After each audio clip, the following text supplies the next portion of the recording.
Bonjour les élèves, un petit exercice ici où on va revoir des règles sur les signes des produits de nombres relatifs.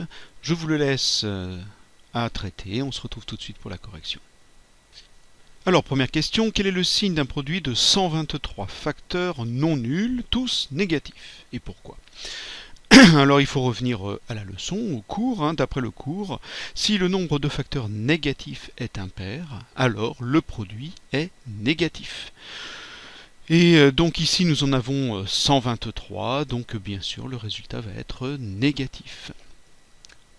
Pour le deuxième, vous en avez 25 facteurs au total. Vous avez 15 facteurs positifs.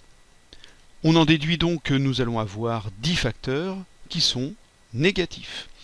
Le signe dépend du nombre de facteurs négatifs. Cette fois-ci, 10 est un nombre pair. Quand on a un nombre pair de facteurs négatifs, le résultat sera positif. Donc ici, nous obtenons un produit positif. Juste pour expliquer un petit peu comment cela fonctionne, si vous prenez un nombre négatif comme par exemple -2, que vous le multipliez par lui-même plein de fois, qu'est-ce qui va se passer ? Regardons ici, je fais -2 fois -2. Donc, et j'en mets comme ça plein et on va regarder un petit peu ce qui se passe au fur et à mesure.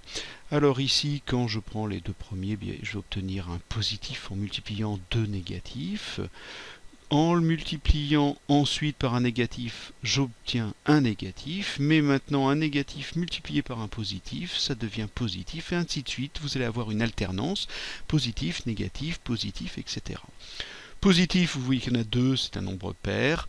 Négatif, c'était au bout de 3, positif au bout de 4, et ainsi de suite.